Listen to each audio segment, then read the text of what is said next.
বিশ্বকাপের নকআউটে ক্রোয়েশিয়া ম্যাচে পেনাল্টি থেকে গোল করেছেন ক্রিস্টিয়ানো রোনালদো। তবে স্পট কিক নেওয়ার আগে ঠিক কি বলেছিলেন তা নিয়ে সোশ্যাল মিডিয়ায় জোর আলোচনা।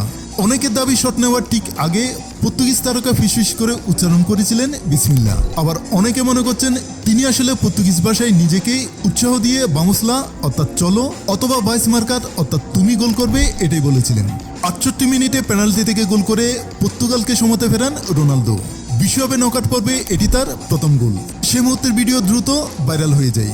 রোনালদোর মুখে ঠিক কি শোনা গিয়েছে তা নিয়ে শুরু হয় চর্চা।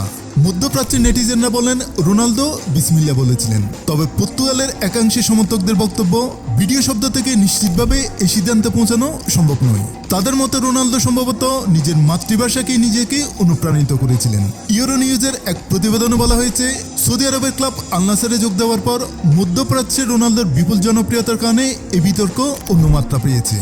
২০২৩ সালে আল নাসরে যোগ দেওয়ার পর থেকে রোনালদোকে একাধিকবার আরবি শব্দ ব্যবহার করতে দেখা গিয়েছে। আসসালামু আলাইকুম ও শুকরানের মতো প্রচলিত আরবি শব্দ তিনি ব্যবহার করেছেন একাধিকবার। বিসমিল্লাহ ইসলাম ধর্মে অত্যন্ত তাৎপর্যপূর্ণ শব্দ। এটি বিসমিল্লাহির রহমানির রহিমের সংক্ষিপ্ত রূপ, যার অর্থ পরম করুণাময় অসীম দয়ালু আল্লাহর নামে। মুসলিমরা সাধারণত কোনো গুরুত্বপূর্ণ কাজ করার আগে এই বাক্যাংশ উচ্চারণ করে থাকেন।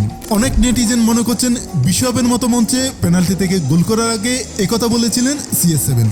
তবে রোনালদো ওই মুহূর্তে ঠিক কি বলেছিলেন সে বিষয়ে পর্তুগাল দলের পক্ষ থেকে এখনো কোনো সরকারিভাবে কিছু জানানো হয়নি। রোনালদো কিছু বলেননি। ফলে ভাইরাল ভিডিও ক্লিপিং দেখে কখনোই বলা সম্ভব নয় যে তিনি বিসমিল্লাহ বলেছিলেন।